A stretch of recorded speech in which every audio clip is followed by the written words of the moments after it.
Assalamualaikum warahmatullahi wabarakatuh. Waalaikumsalam warahmatullahi wabarakatuh. Baik, bagaimana kabarnya adik sekalian? Ini adik-adik. Jadi ketika saya bertanya bagaimana kabarnya, silahkan adik-adik menjawab alhamdulillah, luar biasa, tetap semangat, Allahu Akbar. Tapi dengan semangat, oke? Alhamdulillah, luar biasa, tetap semangat, Allahu Akbar. Coba saya ulangi. Bagaimana kabarnya adik-adik? Alhamdulillah, luar biasa, tetap semangat, Allahu Akbar.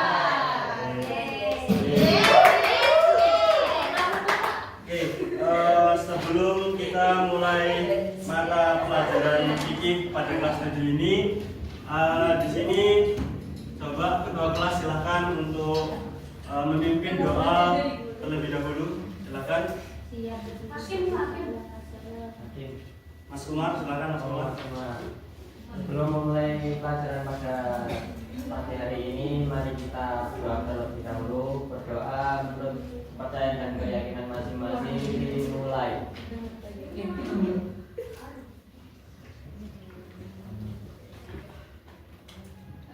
Berdoa selesai. Oke, baik. Terima kasih. Oke, sebelum memulai juga kita di sini Bapak ingin mengabsen jumlah kehadiran yang ada saat ini. Namun, adik-adik sekalian, di sini ketika namanya dipanggil, silahkan bukan sekarang kita bukan hadir ya, bukan hadiroh, tapi kita akan mengupgrade dengan apa? Apa ya? Kata apa? Ya.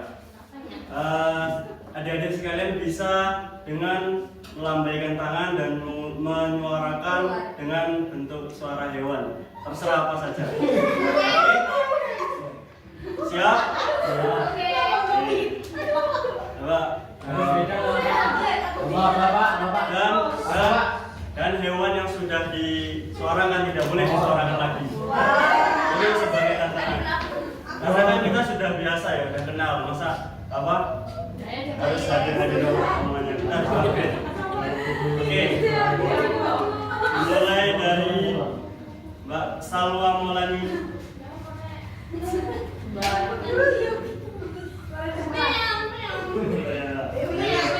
Mbak Ilmiah. Mas Ibra.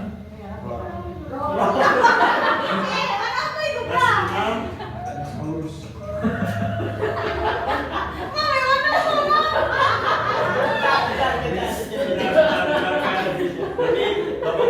Gak dengar kalau ada yang tidak hadir.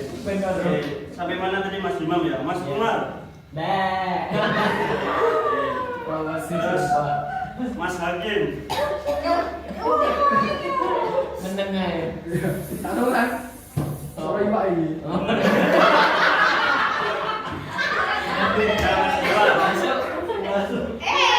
Suara semua tadi Messi kan. Suara semua. Mbak Dian Sulis.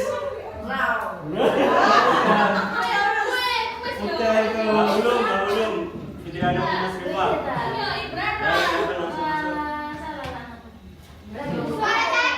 Salah, si salah Ibra. Apa ya? Lanjut, Mbak siapa namanya? Rosi. Mbak Jika.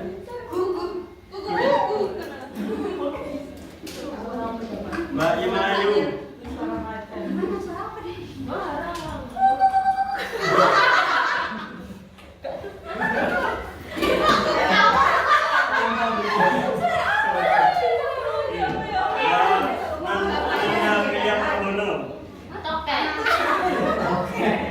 Mbak Enur Vicky. Suara buaya tuh. Suara buaya tuh. Sapi. Oh. Apa? Yang terakhir ini menggunakan Bang Bebas. Suara hewan. Sudah tadi ya. Belum. Ini pas kamu loh, Oh, ya.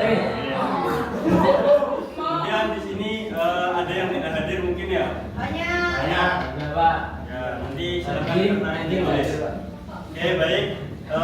Silahkan dibuka RPP-nya, silahkan dibuka bukunya.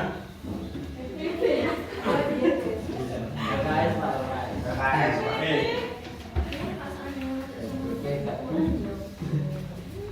Untuk memantik rasa semangat kita coba, karena di sini saya juga sudah lama ya ini berbasis di Pramuka. Kita akan tepuk-tepuk hari ini, oke? Siap? Coba bisa tepuk semangat? Ya, semuanya tepuk semangat.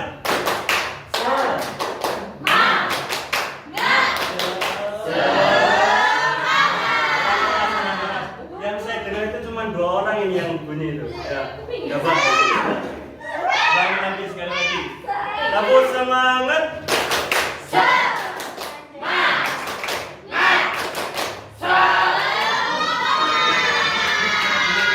Sudah siap untuk menerima ilmu dari Bapak Guru. Oke, sebelum kita masuk ke dalam materi, di sini Bapak ingin apa namanya ya? Enggak tahu. Makanya saya. Memberikan satu penampilan lah, penampilan. Bapak mau ngapain Pak? Mau minum. Mau. Nah, lihat. Sulap. Lihat. Ini namanya apa? Botol ada isinya apa? Air. Airnya bersih atau air kotor? Bersih. Bersih. Kemudian yang satunya? Air kotor. Ya. Ini ya memang saya tulis biar kalian baca. Oke, di sini ada air bersih dan air kotor. Nah, di sini kalian coba di sini ingin merefleksikan pada kalian sendiri. Kalau kalian disuruh minum, kira-kira kalian pengen minum yang bersih atau yang kotor? Pengen yang bersih atau yang kotor? Ini kotor itu air comberan ini.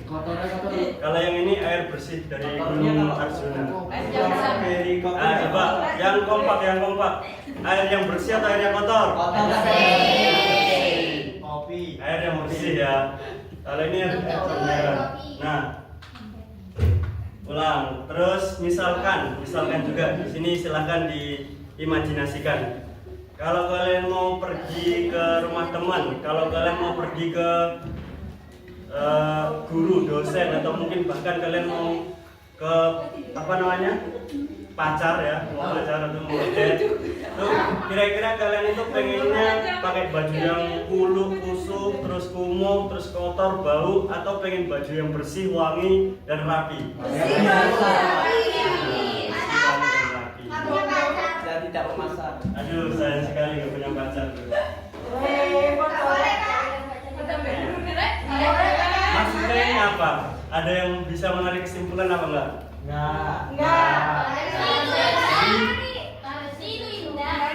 Harus itu indah juga bisa juga. Bersih itu buat pacar. Jadi dengarkan. Keren itu sih itu nggak kotor. Jadi di sini kita kenapa kita pakai analogi yang seperti ini? Nggak tahu. Kalau kita saja ketika mau minum, ketika mau apapun kita pengen yang bersih-bersih, lalu bagaimana Allah gitu, maka Allah itu punya hambanya yang bersih. Jadi di sini bisa dianalogikan hambanya saja yang diciptakannya saja pengen yang bersih, maka Allah juga ya pengen hambanya yang bersih-bersih seperti itu. Dan juga yang analoginya kalau badan kita pakaian harus bersih saat mau bertemu guru, teman, bahkan pacar, maka kita juga menghadap Allah itu juga harus bersih dan rapi lah kalau gitu. Ya, pokoknya bisa ditarik semula sendiri. Belum gitu sih. Oke. Baik, di sini kita akan belajar, lihat di bukunya. Lihat di bukunya. Kita akan belajar mengenai apa? Ya, makanya kita bersih-bersih. Kita akan belajar mengenai toharoh. Bersuci. Apa itu toharoh? Ayo, ada yang tahu apa itu toharoh? Nggak tahu, Kak. Makanya saya tanya. Bersih atau suci? Toharoh itu berasal dari bahasa Arab yang berarti bersih atau suci. Kemudian menurut istilah, toharoh adalah usaha membersihkan diri dari hadas dan najis agar seseorang dapat melaksanakan ibadah dengan sah. Jadi ketika kalian mau melaksanakan ibadah, entah itu sholat ataupun ibadah-ibadah lainnya, itu harus taharah dulu, harus taharah, harus bersih, harus suci. Yaitu tadi, ketika kita mau menghadap ke Allah, ya selayaknya kita memantaskan diri dengan apa? Ya seluruhnya, termasuk juga badan, termasuk juga fisiknya, gitu. Landasannya itu ada dalam Quran surah Al-Baqarah ayat 222. Coba di sini saya ingin di antara kalian ingin melantunkan dari ayat Al-Baqarah ayat 222 ini. Imam. Coba silakan Mas Imam dibaca. Saya Pak. Ya. Saya Pak. Ya. Serius. Ya. Yakin. Bismillahirrahmanirrahim. Innallaha yuhibbut tawwabin wa yuhibbul mutatahhirin. Amin. Yang artinya Amin. Artinya bahwa sesungguhnya Allah itu menyukai orang-orang yang bertaubat dan menyukai orang-orang yang mensucikan diri. Jadi kalau kalian pengen disukai oleh Allah, harus mensucikan diri, baik tempat dimanapun, dalam kondisi apapun, harus rapi seperti itu. Kemudian di sini kita akan belajar mengenai macam-macam toharoh. Di sini toharohnya itu kita klasifikasikan menjadi dua model. Ada toharoh dari najis dan ada toharoh dari hadas. Coba kita akan belajar mengenai toharoh dari najis dulu. Toharoh dari najis, yakni najis yang dibersihkan dengan cara mencuci bagian yang terkena najis menggunakan air suci, dan jika tergolong najis berat, ada kalanya juga dengan menggunakan tanah. Oke, mungkin adik-adik sekalian dulu di waktu SD atau mungkin juga di TPQ sebelumnya, sebelum masuk ke kelas 7 ini sudah pernah diajari bahwa najis itu sudah terbagi menjadi 3 bagian. Tahu? Tahu. Ya, coba yang pertama najis apa? Mughaladhah. Najis Mukhafafa. Najis mukhafafa itu najis apa? Ringan. Ringan. Contohnya apa? Air kencing. Lagi-lagi yang belum nyusu. belum makan apa-apa. Ya, betul. Pintar. Kemudian yang kedua itu najis mutawasito atau najis sedang. Najis sedang. Contohnya apa? Megang imam. Contohnya kotoran manusia, Sum. terus bangkai, darah, nanah, itu semuanya najis mutawasito. Kemudian yang ketiga itu ada najis mughaladhah atau najis berat. Contohnya apa? Anjing. Ya, anjing, air liur babi dan sebagainya.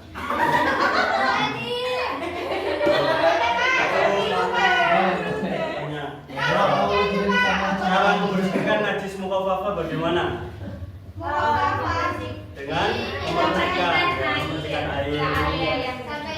Betul, pintar. Terus cara membersihkan najis mutawasito bagaimana? Di itu, Pokoknya dicuci ya, dicuci sampai hilang.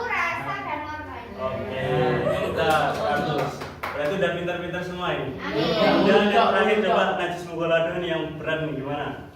Gimana Pak? Pakai tanah. Intinya pakai tanah. Pakai pasir, pakai tanah, pakai api. Semuanya 7 kali, salah satunya dengan menggunakan tanah. Oke. Kemudian yang kedua yakni toharoh dari hadas. Hadas itu terbagi menjadi berapa, Adik? Dua. Ada hadas apa? Kecil. Yang kedua hadas besar. Contoh hadas kecil itu apa? Pipis. kentut. Kentut. Iya, kentut. Kentut.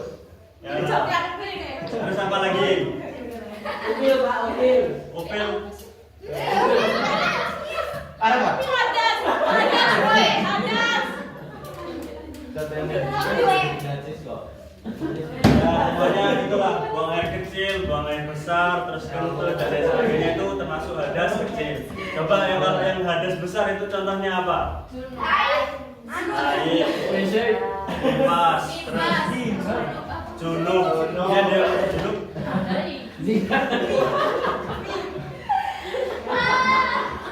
Dewasa, Pak. Kira-kira dan ini kelas 7 sudah sudah pada hari semua belum?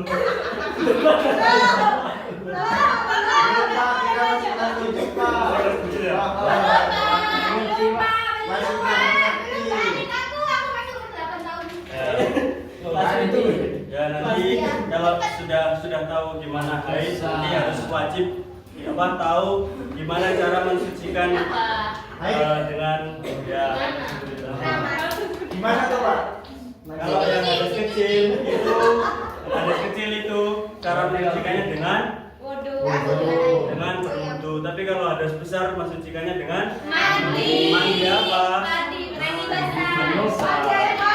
wajib. Nah, halo, hai, halo, hai. Tentunya yang rapi dong, tentunya yang rapi. Ada yang kakinya.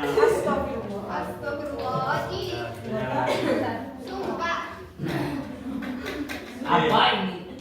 Coba, sekarang Bapak mau tanya kepada adik-adik sekalian. Kira-kira nih yang sering dilakukan toharoh yang sering dilakukan kita setiap hari ya minimal sekurang-kurangnya 5 kali itu toharoh apa? Mandi wajib. Toharoh apa? Mandi wajib.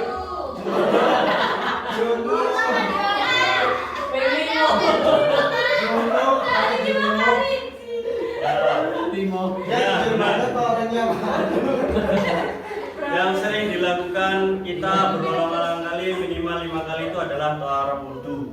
Nah sekarang kita akan mengerucutkan kita akan membahas yang lebih spesifik dari wudu tersebut karena ya ini tidak bisa dipungkiri lagi ini kok tidur. Pak. Ya. Sekarang kita akan mengklasifikasikan rinci lagi mengenai wudu. Mandi, Pak. Oh, mandi yo. Masih lampu. Seperti masih lampu. Oh, ininya mati ya. Ini namanya peka. Remote goreng ke bae.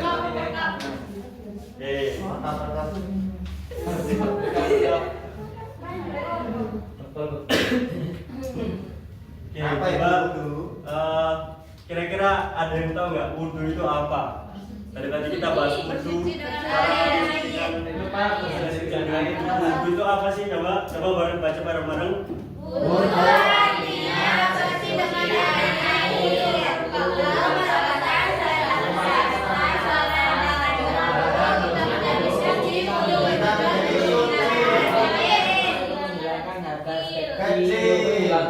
Pokoknya 100 semua. Wudu artinya bersuci dengan air. Wudu merupakan salah satu syarat sah sholat. Dengan berwudu kita menjadi suci. Wudu bertujuan untuk menghilangkan hadas kecil. Tadi sudah kita bahas semuanya. Jadi kalau kita mau sholat, entah sholat apapun, sholat wajib, sholat sunnah, sholat pokoknya semuanya itu harus dengan diawali dengan wudu. Oh, berarti 9 kali Pak sehari. Ya. Sunatnya apa? Oke. Ketika wudu kita biasanya umumnya ya selain tayamum kita menggunakan apa? Air. Ada yang wudu menggunakan batu? Dewa. Yaitu tayamum. Oke. Coba Cawi, Ibu. air apa saja yang boleh? Maksudnya air yang suci dan mensucikan. Air apa saja?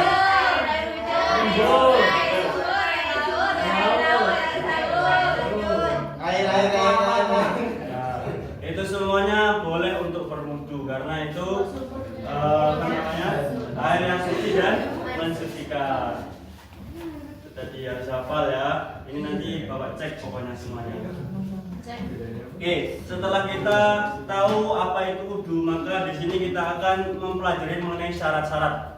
Yang pertama yang kita pelajari adalah syarat wajib. Syarat wajib wudu itu ada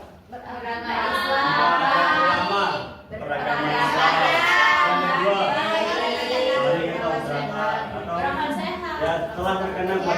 up. Nggak boleh dong. Yang ketiga.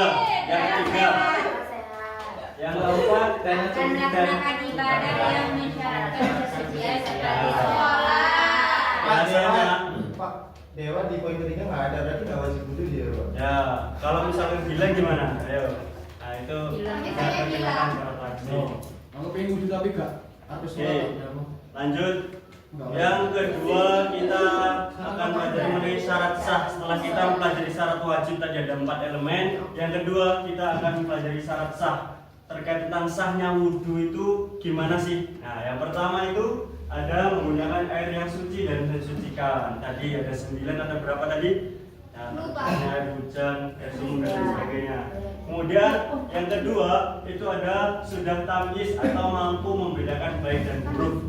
Kayaknya ada di semuanya udah kelas 7 sudah bisa lah. Misalkan kalau menjahati teman itu baik atau buruk. Pak, belum ada pertanyaan. Ya. Pak, ngantuk. Ya ini, aduh. Disuruh wudhu Ya, aja, Pak. Kemudian yang ketiga yakni mengetahui mana yang wajib dan mana yang sunnah. Setelah sudah tahu mana yang baik dan mana yang buruk, yang kedua yang selanjutnya itu mengetahui mana yang wajib dan mana yang sunnah. Yang keempat, yang terakhir mengenai syarat sah wudhu yakni dilakukan setelah hadas terjadi. Jadi kalau misalkan kita sudah wudhu terus kita belum berhadas, belum kentut, misal contohnya, ya nggak apa-apa kalau kita nggak wudhu. Tapi kalau sudah berhadas, sudah kentut, ya wajib kita untuk berwudhu kembali. Itu. Oke, masih panjang.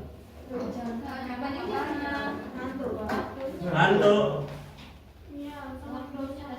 Coba lagi. Kita tepuk semangat. Ya, semuanya tepuk semangat.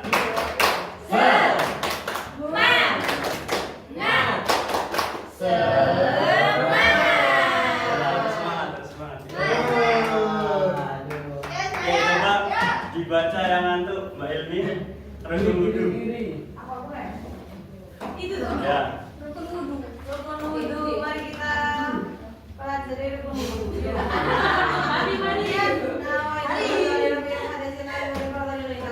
Kecepatan 1 kali, bukan 2 kali. Membasuh muka, membasuh kedua tangan sampai siku, mengusap sebagian kepala. Sampai juga, Pak. Ya, terus Membasuh kedua kaki sampai mata Sapi. atas. Berwudhu secara tertib. ya. Oke, tadi sudah dibacakan. Nah, ini yang pertama niat. Niatnya coba kita lafazkan bareng-bareng. 1, 2, 3.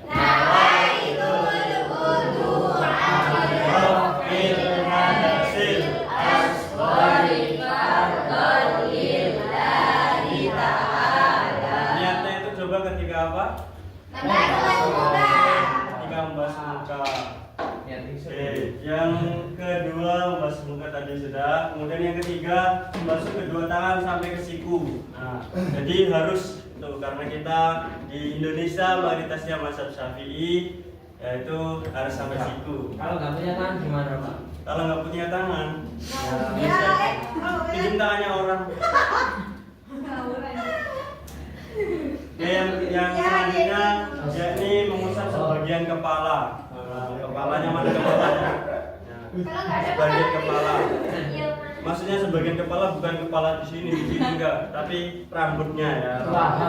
Dan sering terjadi nih adik-adik sekalian, itu biasanya kalau laki-laki yang rambutnya panjang cuma gini-gini tok. Nah, itu tidak boleh. Harus sampai embun-embunnya ya. Harus sampai kulitnya. Itu. Kemudian yang selanjutnya yakni membasuh kedua kaki sampai mata kaki. Ini mata kaki ya. Nah, biasanya sering terjadi juga yang terutama yang laki-laki cuma di gini-giniin. Itu nggak boleh. Itu kurang afdal lah. Meskipun sudah pakai itu harus pokoknya dibasuh yang benar. Di apa namanya kalau ini? Di sela-sela lah, di sela-sela. Terus yang terakhir tertib, nggak boleh pertama kaki dulu terus kemudian ini harus dimulai dari muka dan lain sebagainya sampai kaki. Ya, Pak. Iya, Pak. Capek? Lanjut. Capek, Pak. Capek. Pak, banyak sih. Capek banget iya aku. Makan, Pak. Mikir mana, Pak?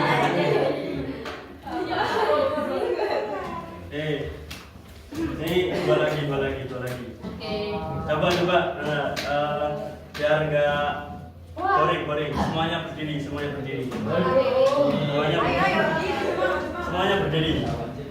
Ayo, berdiri gerak. Berdiri, guru. Ayo, semuanya angkat tangannya. Angkat tangan Oke, turunkan. Sekarang di sini kita ice breaking dulu biar nggak bosan ya. Nanti ikuti ya, kalau misalnya saya bilang sebenarnya ikuti yang saya katakan ya. Jadi misalkan saya ngomong mulut ya kalian pegang mulut. Kalau saya pegang ngomong telinga tapi saya pegang mulut ya kalian tetap telinga. Tapi kalau saya bilang ikuti yang saya gerakin, nah nanti kalian lihat di sayanya. Maksudnya paham ya? Yang saya katakan, pundak, rambut. Enggak punya. Sambil bilang semuanya. Rambut, Pundak, hidung, mulut. Yang cepat ya. Pundak, rambut, mulut. Oke, yang saya gerakan. Mulut, mulut. Ya. Pipi, rambut, telinga, hidung.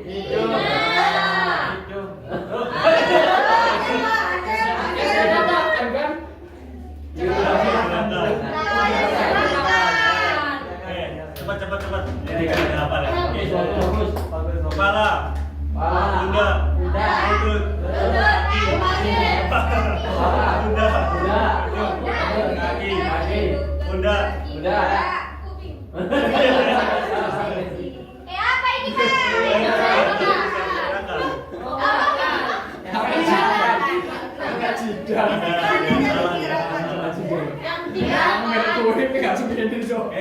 Sekali lagi. Apa? Kayak cepet aku loh. Bingung juga. Kepala, hidung. Apa sih? Yang saya gerakan. kuping. Kepala, mulut, alis, mata, hidung, mulut, leher, dada. Yang saya katakan. Mulut,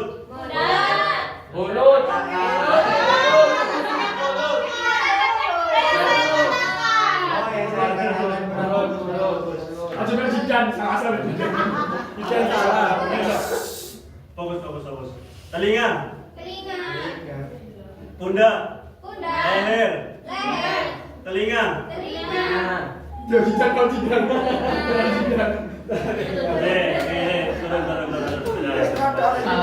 Oke, selanjutnya 2 poin lagi ya jadi sekalian, 2 poin lagi. Pak, ngantuk mana, Pak? Lagi,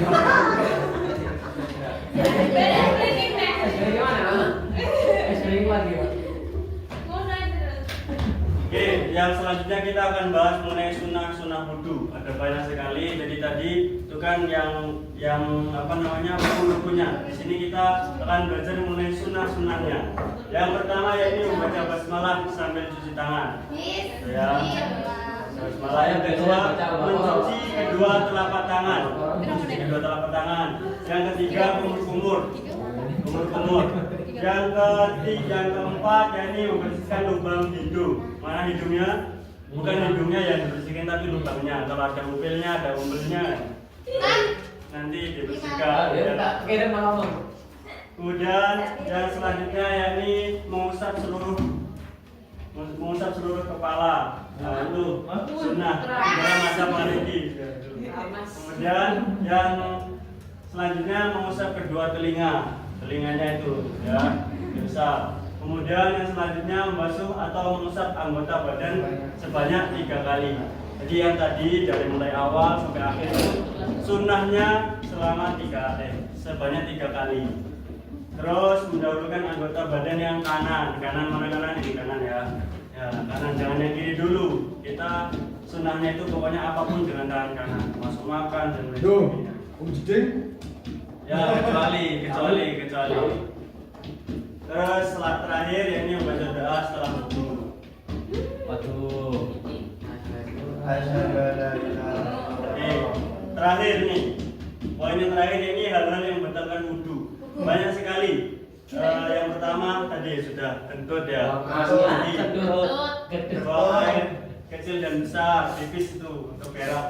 Yang selanjutnya menyentuh dubur atau kubur dengan telapak tangan. Jadi kalau nggak ada apa namanya, nggak ada ininya, pokoknya itu batal lah. Ya. Terus yang selanjutnya tidur berbaring, pingsan, mabuk, gila. Nah, coba kalau misalkan kita sedang Jumatan, biasanya itu laki-laki, itu kita duduknya dengan bokongnya itu Angkat. nempel pantatnya, katanya itu nempel ke keramik, terus kita sambil berpulas, itu batal atau enggak? Iya. Kenapa? Karena rapat golongannya, Pak. Karena apa? Nggak akan apa. Nanti kalau kentut bunyi. Ya. Tapi kalau tidur berbaring dengan itu batal ya. Iya. Yang penting pokoknya pantatnya masih nempel ke tanah, Duh. ke lantai. Duh. Terus pingsan, mabuk, gila itu pokoknya masuk dalam kategori hilang akal. Dan selanjutnya ini perselingkuhan kulit antara laki-laki dan perempuan yang bukan mahram. Nih, misalkan ya, ini kita nggak ada nasab sama sekali, terus tiba-tiba kita sedang wudu, kita sentuhan, nah itu batal. Sentuhannya kulit dengan kulit. Kalau saudara kandung itu Saudara kandung yang muhrim kan bisa dikatakan muhrim dan non muhrim. Kalau non muhrim itu yang membatalkan, tapi kalau yang muhrim itu tidak membatalkan. Lucu aja. Seperti itu. Oh, kalau ke orang tua? Hah? Orang tua batal nggak, Pak? Ini begini. Apa ya? Sudah. Terakhir nih, biar kita lebih paham. Semuanya berdiri lagi. Duh. Ayo berdiri. Bernyanyi. Harus Siapa suka hati? Berdiri.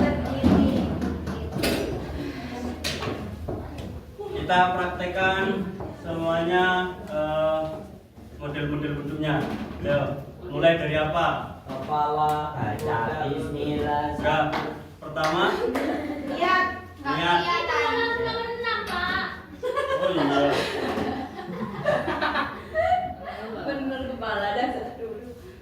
Dibesarin dong. Tangan, Pak. Yang pertama apa? Bismillah. Baca bismillah. Sambil mengusap telapak tangan. Ayo, semuanya. Bismillahirrahmanirrahim. Kemudian yang kedua, kumur. Berapa kali? 3 kali. Kemudian yang selanjutnya apa? Masuk lubang hidung. Mana hidungnya? Di mana coba bahasanya? Ini, Pak. Namanya apa? Namanya apa? Istinsaf namanya. Mengisap hidung. Mengisap hidung.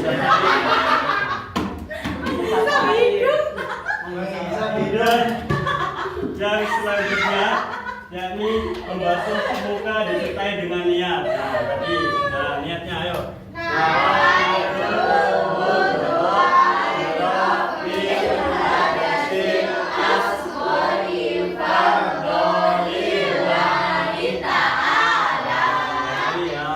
Nih pokoknya full yang ada rambut-rambutnya semuanya nih, termasuk di sini nggak apa-apa, kita pokoknya full. Yang namanya muka itu dibasuh. Basuh 3 kali. Kemudian yang selanjutnya nih membasuh kedua tangan sampai siku. Nah, sikunya mana? Siapa nggak punya tangan? Sikunya mana? Ini siku. Nah, dibasuh. Jadi yang kamu udah Oke, 3 kali. Coba terus selanjutnya yakni membasuh bagian kepala. Ayo, mana kepalanya? Ini Pak. Mana ya? Ini Pak kepalanya Pak. Nah, bagian kepalanya jadi di sininya nggak apa-apa. Terus membasuh kedua telinga. Kedua telinga. Boleh misalkan kalian ada dua-dua itu ya, ganti-gantian, pertama kanan dulu terus kiri atau mungkin kanan kiri nggak apa-apa. Nanti kemudian setelah itu basuh kedua kaki. Nah, kaki. Coba biasanya kan sering gini-giniin aja gitu. Tapi emang cepat gini-gini Pak. Tapi orang penyempurnanya kurang.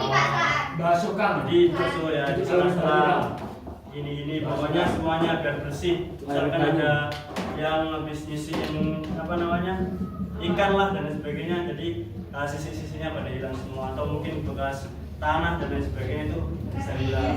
Terus yang terakhir yakni berdoa setelah wudhu.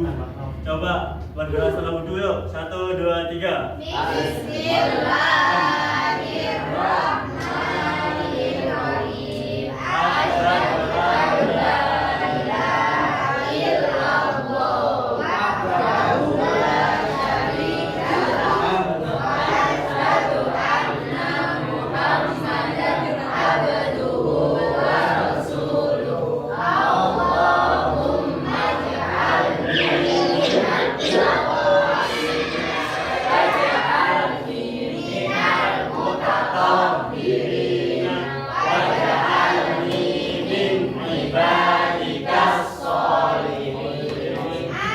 Yang hatinya. Itu ini ya ada dalam referensi dalam kitab Thurratun Nasihin. Dalam kitab Riyadhus Shalihin, dalam kitab Riyadhus Shalihin bahwasanya ketika kita sudah melakukan wudhu dengan benar, kemudian kita membaca doa setelah wudhu itu tadi, maka semua dosa-dosa kita dihapuskan sebelumnya. Jadi Amin. katakan semuanya dengan dengan menetesnya air wudhu tersebut. Jadi harus benar-benar sempurna. Oke, setelah kita sudah mempraktekkan secara langsung tersebut, kita coba biar lebih hafal lagi kita praktekkan dengan bernyanyi. Ayo. Ini udah Ini Belum. belum boleh duduk. Jadi kita bernyanyi sembari mempraktekkan semuanya. Lihat di sini ada di sini. Jangan lupa tekan tombol subscribe. Subscribe dulu, subscribe. Nah, ini, ayo.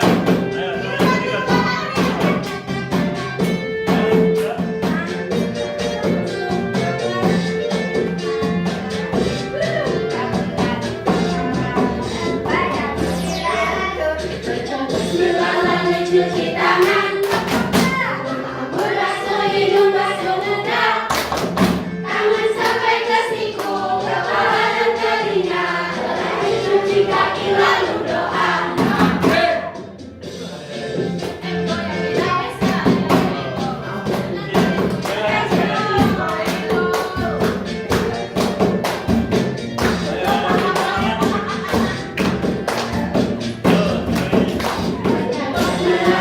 Cuci tangan, basuh hidung, basuh muka, tangan sampai ke siku, kepala dan telinga, cuci kaki lalu doa. Lalu cuci tangan, kumur basuh hidung, basuh muka, tangan sampai ke siku, kepala dan telinga, cuci kaki lalu doa.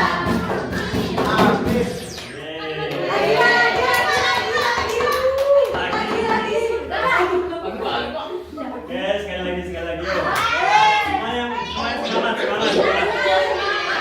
Jadi instrumen belum. Oke, coba sekali lagi ya.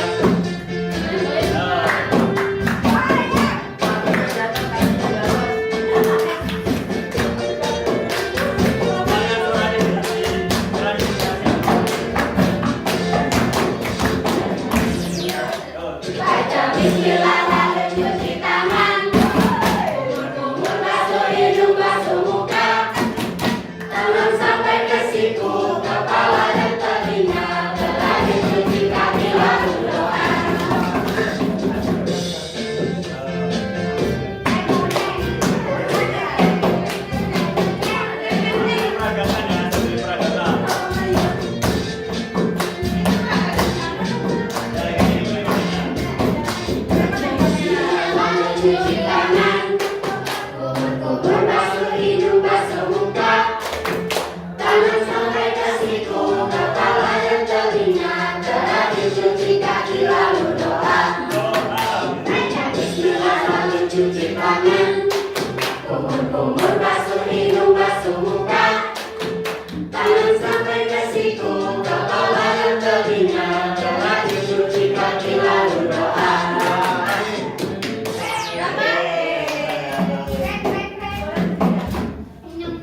Lagi.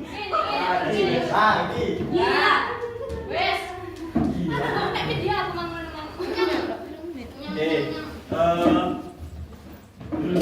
Halo. Hai. Hai.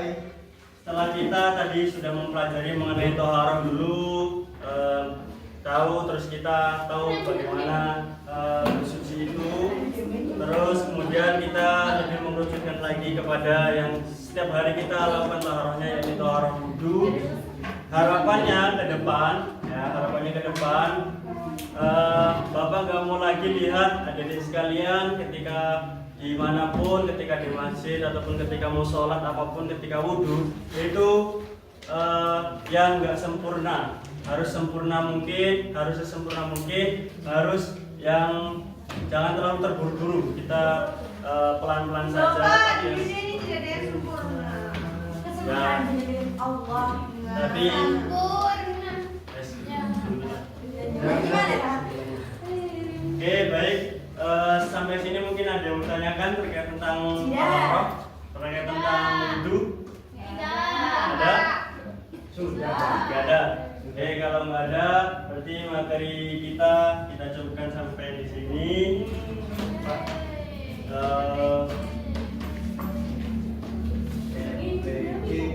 Mas, enggak ada yang udah? Ini Mas, bawa kan?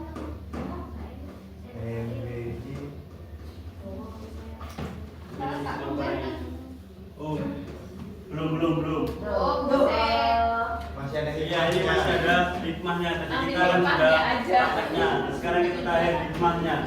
Hikmahnya yang pertama yaitu mendekatkan diri kepada Allah. Jelas ketika kita mau menghadap Allah, ya kita akan dengan bersuci, terus kemudian bersucinya itu juga bisa mendekatkan diri kepada Allah. Yang kedua, membersihkan diri sebelum beribadah. Jelas. Masa mungkin kita kotor-kotoran terus kemudian kita beribadah itu kurang etis lah, kurang etis. Kemudian yang ketiga yakni mengurangi resiko penyebaran kotoran dan kuman. Nah, misalkan kalian habis pegang-pegang apa itu kan nggak tahu. Nah, itu dengan cara berwudu terus meminimalisir adanya kotoran dan kuman. Kemudian yang selanjutnya ini menyegarkan tubuh dan pikiran. Riset menyatakan bahwasanya katanya wudu itu termasuk salah satu skincare yang alami. Jadi kelihatan nih, yang sering-sering wudu pasti mukanya itu bersinar. Yang enggak sering wudu, mukanya itu kusam. Pak, Mukanya kalau kusam. cewek tergantung shade-nya sih, Pak. Ya, gitu sih. Kemudian pikiran juga bisa jernih. Jadi dibakar langsung. Nah, biasanya kan kalau ketika marah salah satu cara menyelesaikannya dengan berwudu biar supaya dingin, biar nggak marah lagi. Kemudian yang selanjutnya, ya salah satunya gitu. Kemudian kalau masih berwudu, gitu. Kalau masih enggak? Kalau masih lagi wudu terus. Kemudian selanjutnya melatih kedisiplinan. Maksudnya melatih kedisiplinan ini itu ya semuanya harus dijalankan dengan rasa tanggung jawab. Dari mulai awal hingga akhir itu jangan sampai ada yang tertinggal. Itu melatih kedisiplinan kita. Dan yang selanjutnya yang terakhir ini membiasakan hidup bersih. Jadi ada makalah yang mengatakan an-nadofatu minal iman. Kebersihan itu sebagian dari iman. Jadi biar iman kita semakin kuat, ya ini berarti kita harus selalu membersihkan diri dengan cara berwudu. Ada yang mengatakan nih, misalkan ini rumah kalian, terus kemudian di sekelilingnya itu terdapat kolam yang besar, yang mana ketika kalian mau masuk maupun keluar rumah itu kalian selalu melewati sungai tersebut. Nah, jadi kira-kira kalian itu ketika masuk itu kan mesti bersih ya. Nah, kalian ketika terus keluar masuknya itu bersih atau kotor gitu? Masuk ya? Coba, Ya. sip. Ya pokoknya itu diibaratkan seperti kita mandi berkali-kali. Misalkan kalian mandi sehari 5 kali, berarti otomatis Sip, Pak. 4 kali. Oke, baik. Materi kita udah selesai. Alhamdulillah. Alhamdulillahirobbilalamin. Harapannya pokoknya ke depan Bapak nggak pengen tahu lagi kalian ketika berwudu itu dengan ya asal-asalan. Pokoknya berwudulah dengan cara yang benar. Kita sudah mempelajari tadi 5 syarat-syaratnya. Kita harus untuk ke depan memaksimalkan dan menyempurnakan gimana tata cara wudu tersebut. Mungkin itu saja dari Bapak yang sudah saya sampaikan. Kurang lebihnya mohon maaf. Pada Allah kita sama-sama mengampun. Kita akhiri mata pelajaran fikih pada kali ini dengan melampatkan hamdalah bersama.